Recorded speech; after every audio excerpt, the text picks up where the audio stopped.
Haya ndiyo usiyoyajua kuhusu Wakurya, maisha ya mila, utamaduni na ukweli usiosimuliwa mara kwa mara. Mtayarishaji na msimulizi, Maswi Magige. Karibu sana kwenye Uchochoro TV, chombo kinachochimba undani wa maisha ya jamii mbalimbali kwa jicho la ndani.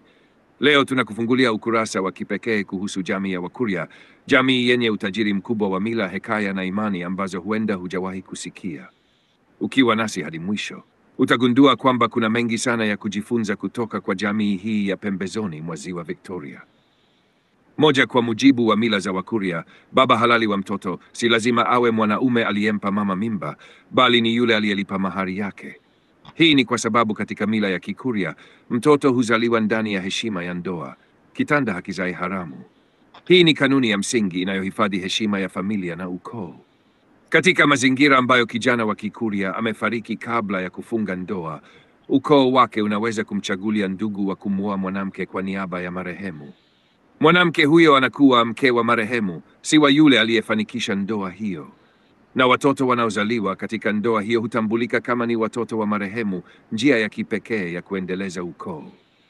Tatu, mama ambaye hajabahatika kupata watoto wa kiume anaweza kuchukua hatua ya kimila ya kuoa binti. Binti huyo anakuwa mke wa watoto wa kiume wa huyo mama ambao hawajazaliwa. Ni ndoa inayofanyika kwa imani na kwa niaba ya kizazi kinachosubiriwa. Kwa Wakurya, hili ni tendo la busara na la kulinda jina la familia lisife. Mwanaume halisi wa Kikurya hufanyiwa tohara bila ganzi. Hii ni njia ya kupimwa ujasiri, uvumilivu na utu uzima.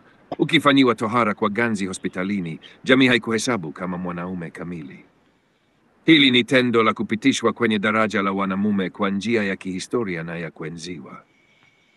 Baadhi ya vijana wa Kikurya, hasa wachungaji wa ng'ombe, huwahunywa damu mbichi ya mifugo kama sehemu ya kujikimu wakiwa malishoni.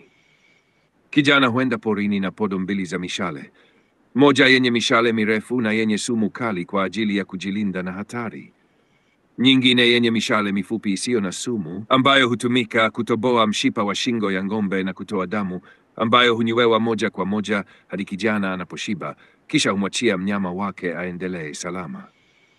Katika ulingo wa muziki, mwimbaji maarufu wa taarab Isha Mashauzi ndiye Mkurya wa kwanza kung'ara kwenye jukwaa la muziki wa pwani. Ameonyesha kuwa tamaduni za Wakurya si tu za kurithi, bali pia zinaweza kuchangia kwa ubunifu mkubwa kwenye sanaa na burudani za kisasa. Simulizi na maandalizi haya yameletwa kwako na Maswi Magige, sauti ya Uchochoro TV. Tambua mizizi yako, heshimu tamaduni zako, na jifunze kutoka kwa kila jamii, maana hekima haikai mahali pamoja. Je, ungependa vipindi zaidi kama hivi? Fuatilia Uchochoro TV kwenye kijiji cha Nyarwana, tunasimulia hadithi zenye mizizi.